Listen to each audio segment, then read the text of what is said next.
Hello, it's Peter Wright and Kathleen Beauvais in Ontario, Canada, with another episode of the Yakking Show.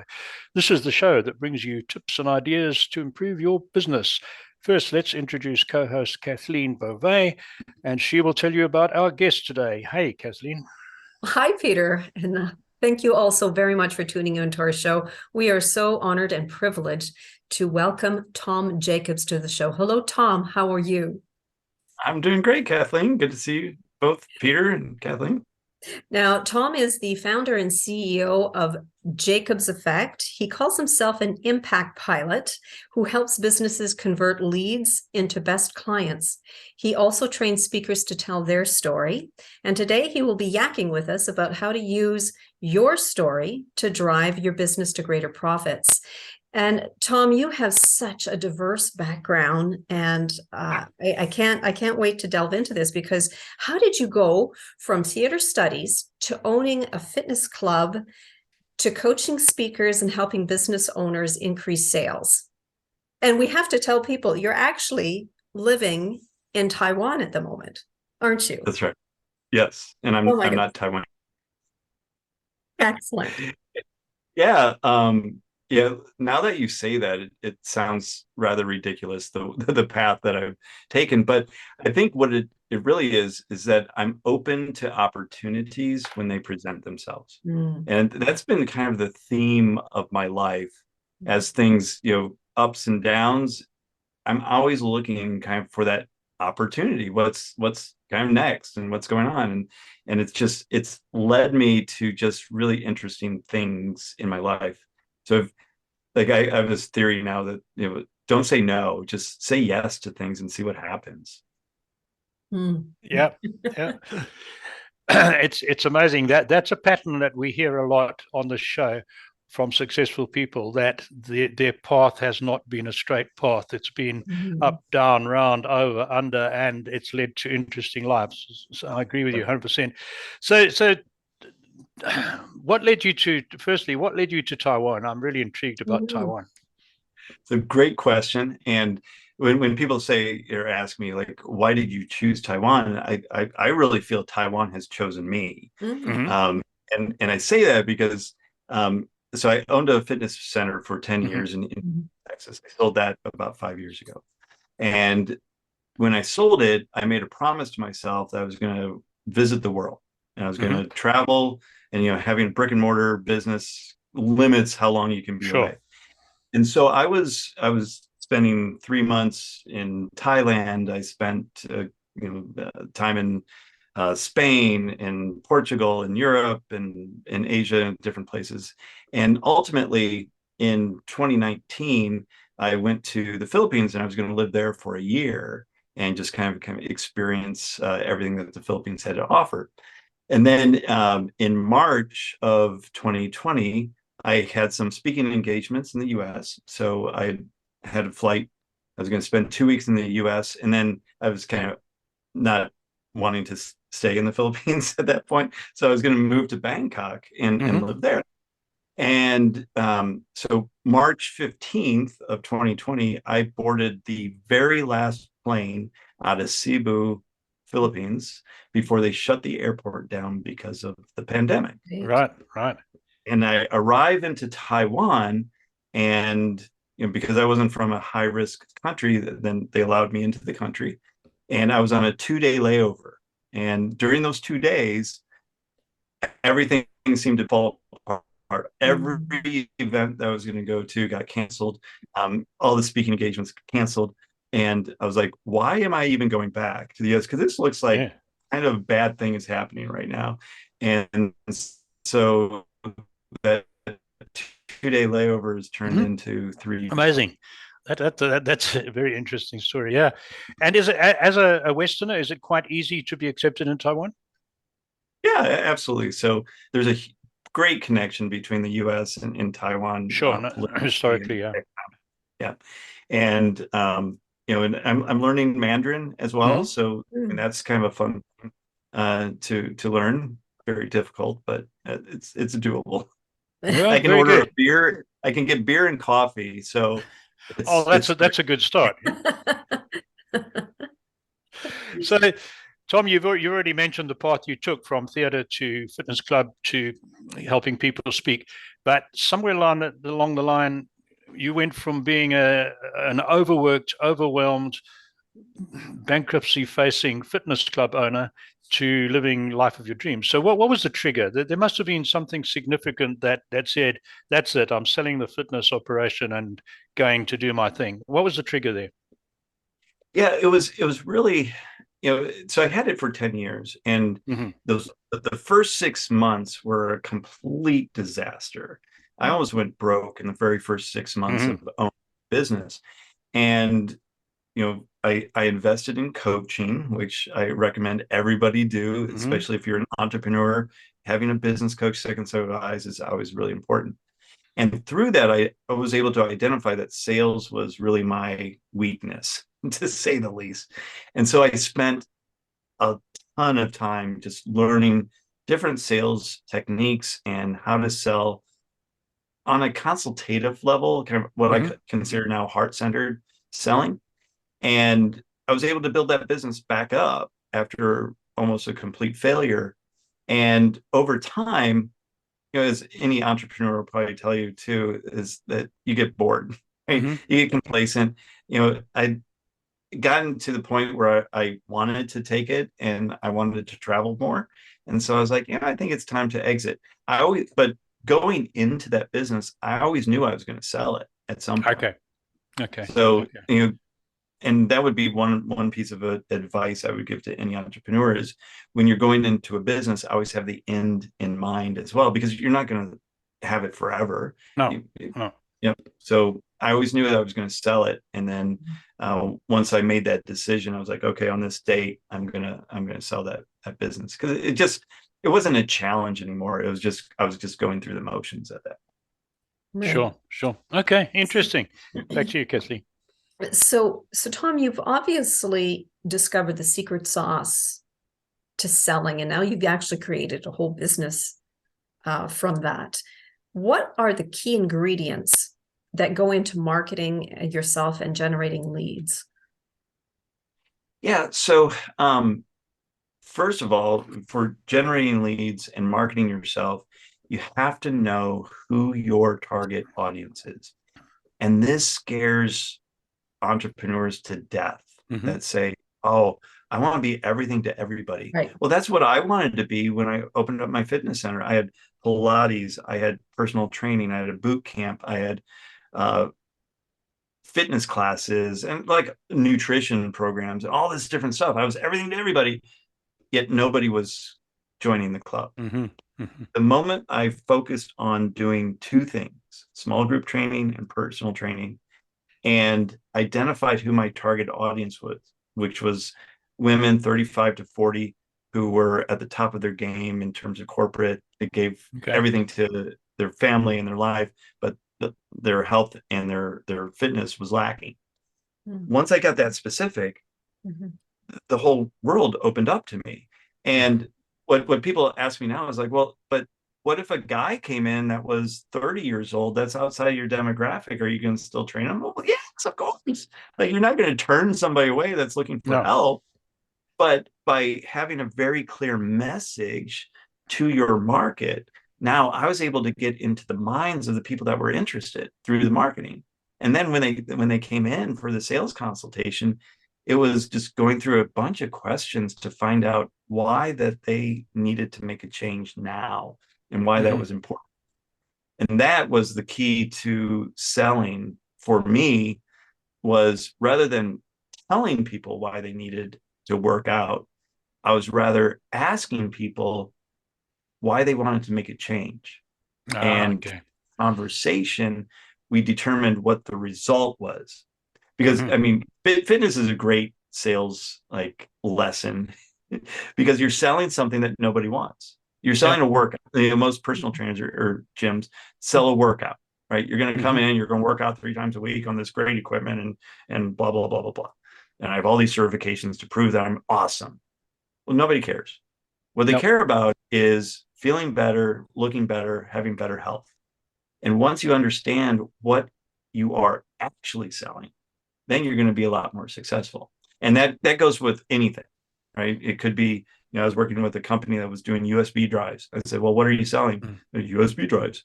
Like, no, you're not really selling USB drives. What are you selling? Well, convenience of information and this and this and this. And they came up with all these great results of the product. And once they started selling on a result, their sales went through the roof. Sure. I think I read somewhere that more personal fitness equipment that gets sold, particularly around Christmas, ends up in garages and basements as clothes dryers than ever used as training equipment or fitness equipment. So, exactly. Yes. Yeah. So here's one. We hear contradictory advice from coaches and experts about whether, as an entrepreneur, it's useful to have previous corporate experience or not.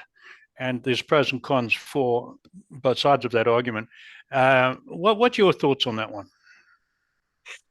Clearly, it didn't help me in running a business. So I had, I was managing millions of dollars of freight, and I was in logistics, yet I couldn't run a small business, right? So I can see both sides of it. I think, I heard this philosophy of skill stacking. Like you take, and I think I've done a really good job of stacking very weird skills on top of each other, which make you very marketable. And I think that time that I spent in the corporate, what I call corporate jail, but in corporate life, gave me some more skills that I could stack, that I was able to see like how management works, how process works, and just kind of identifying different things in terms of management style that I could take into my small business and grow it. So Tom, tell us about the services that you provide. Yeah, so right now I have a couple programs that I work with people on, and really it's all about converting leads that people are already getting into actual clients. So it's that middle part, the sales part, the follow-up part. So, most people, most businesses, when they get a lead coming into their business, don't ever respond to that lead, which just boggles my mind. I did a study a couple of years ago where I called 100 different fitness centers across the U.S., just everywhere in the U.S. And what we did was we put our details into their website because they were looking for a consultation. And out of the 100, only 23 responded. Wow. Isn't that crazy? 77 out of business. And of those 23, only 5 responded more than one time. And only one was consistent with like 8 touches to try to get us in. Yeah. I was blown away. And so now one of my services is that follow-up process. Yeah. So how do you follow up consistently, persistently? And then how do you sell once you have them in front of you? How are you now selling your end result? Not the product, but the result that the product gets. Yeah. Wow, that is a very disappointing statistic, isn't it? 77% don't make any contact. In terms of follow-ups, is there are there standards to that? You should follow up maybe 8 times, 10 times? Like how do you determine how many times somebody should follow up? I operate a call center as well, and that's part of the follow-up process. And what we found is it takes an average of 10 calls to get somebody on the phone. Oh. 10. Even when they expressed interest in getting a phone call. It still takes time. Yeah. Wow. On average. That's quite amazing. Yeah. Wow. And yet some companies do well. I'm not going to mention names. I had an incident recently when my website wouldn't load and I couldn't get the hosting service. So I got onto Twitter and I said, anyone experience problems with, and the name. And they did come back to me within about an hour on Twitter. But within 2 minutes, an alternate hosting service came back, said, we're not so-and-so, but we're more than happy to try and help you. And I thought, wow, that is intriguing. So I actually went back to them the next day and they followed up. I haven't gone to them not because I don't like them, because I haven't felt the urge to change, but they must have followed up 6 or 7 times by email in the few days after. And I thought, there's a really good example of conscious follow-up, So, Yeah. so Tom, who are your typical clients? Are they small to medium-sized businesses, large corporations, specific fields, or not necessarily? Yeah, small to medium-sized businesses, primarily in the holistic wellness space. Mm-hmm. So I think personal trainers, functional medicine doctors, chiropractors, in that kind of holistic medical Right. and fitness space. Yeah. So I'm going to ask you a follow-up one on that. And we had someone in a similar field, holistic medicine, not that long ago. And my question is to you is the same as to them. Do you see the increasing acceptance of holistic and particularly Eastern type medicine and general health well-being treatment increasing in the Western societies?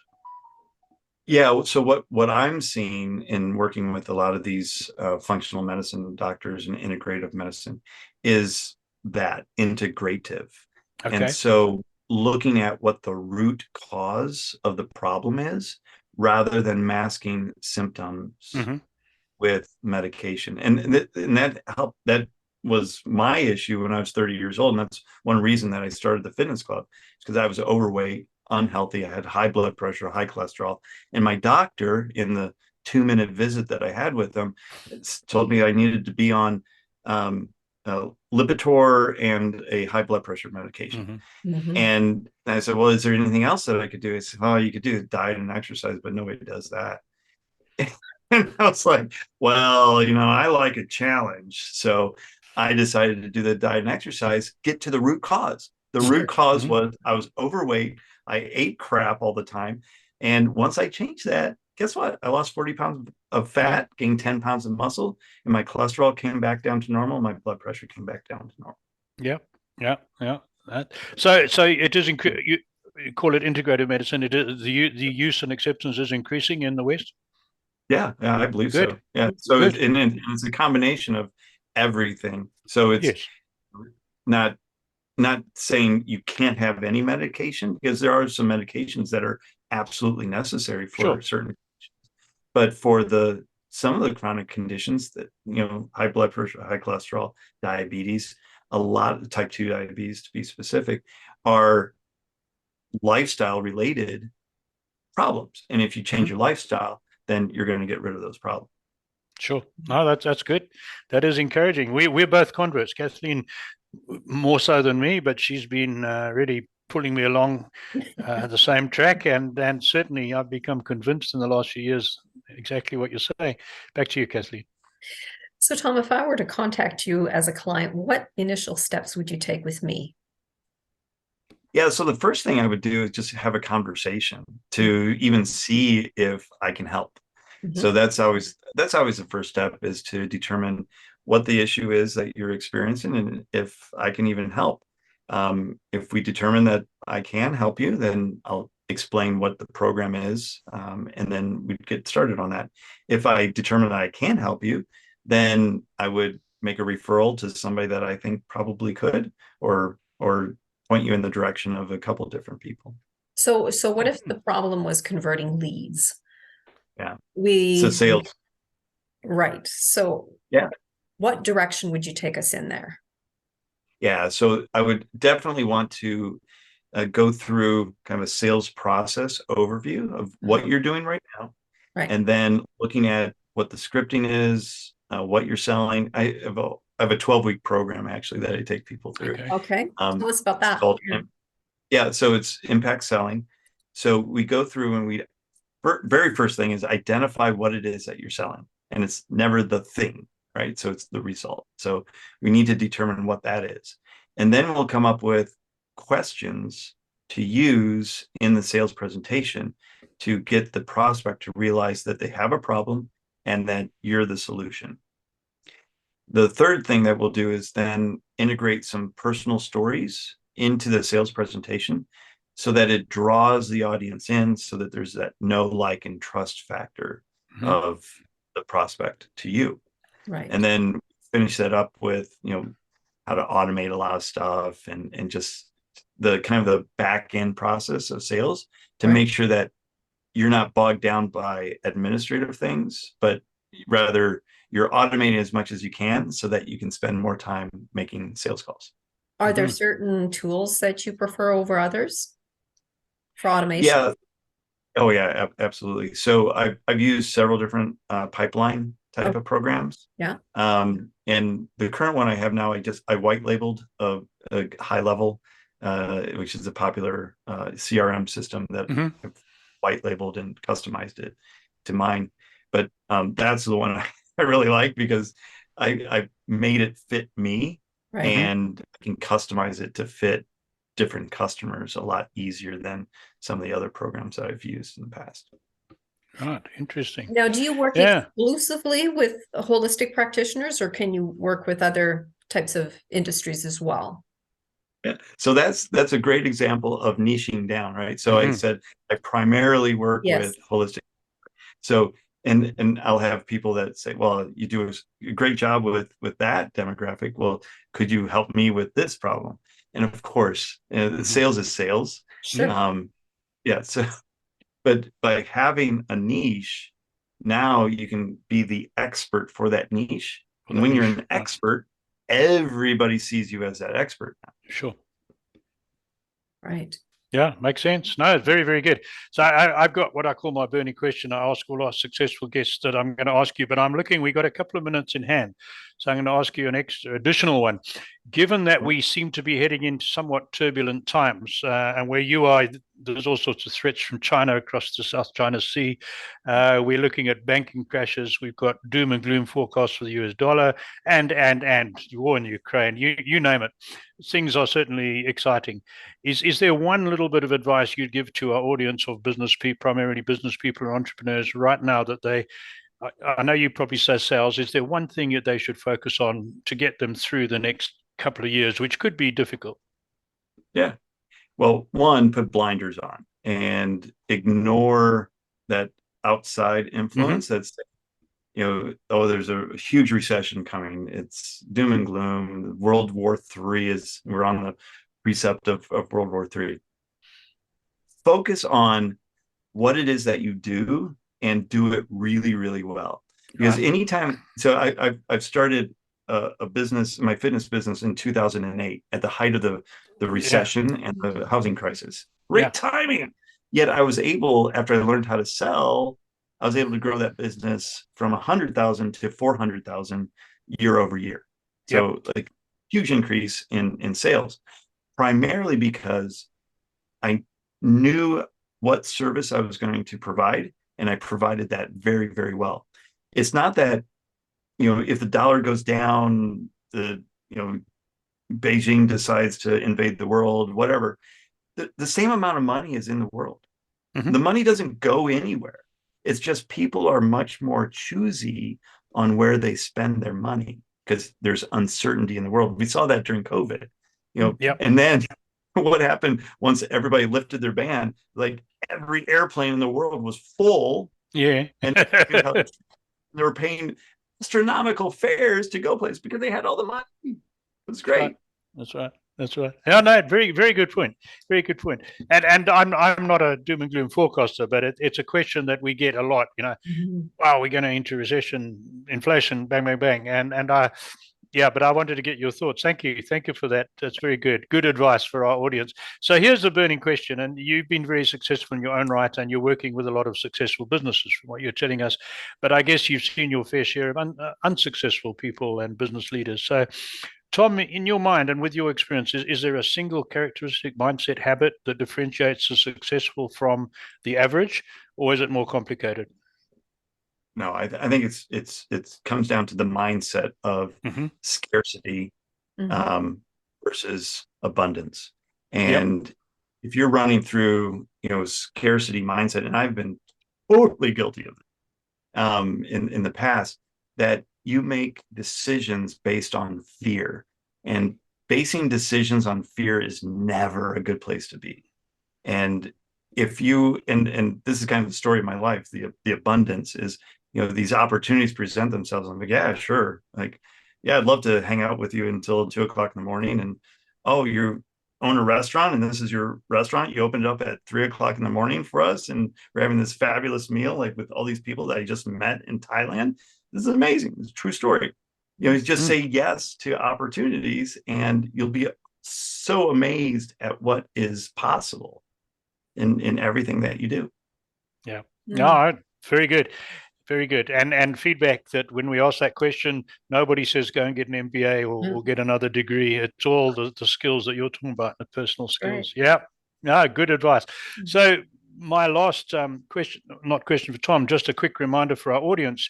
We've had another really interesting guest today. I hope you've learned quite a bit from our friend Tom. And so that you don't miss out our future guests, hop onto our website, theyakkingshow.com, sign up for our newsletter. We only send one email a week, and then you'll know who's coming on every week from now on. And with that, that's from me. Back to Kathleen. So, Tom, before we let you go, please tell our audience how they can contact you. Yeah, the best way is my website. So it's tomjacobs.com. And I actually have a special gift. We didn't really talk about storytelling here, but I have a storytelling framework workbook for people if they want to start to integrate their personal story into sales. So if you go to tomjacobs.com, it's JACKOBS.com/storybook, then they can download that storybook and start developing their own personal stories. Excellent. And I'll just add for audio listeners, that will be in the description. You can pick up that link in the description. Thank you for that, Tom. Great.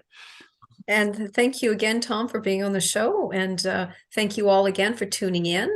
If anyone is interested in being a guest on our show, please visit us at theyakkingshow.com. All you need to do is click on the contacts tab where you will find a short application form. We would love to hear from you. Also, if there's any topics in particular you would like us to cover, please let us know in the comments. We have access to a wide range of experts on this show. So until next time, take care, everyone. Bye-bye. Bye, everyone.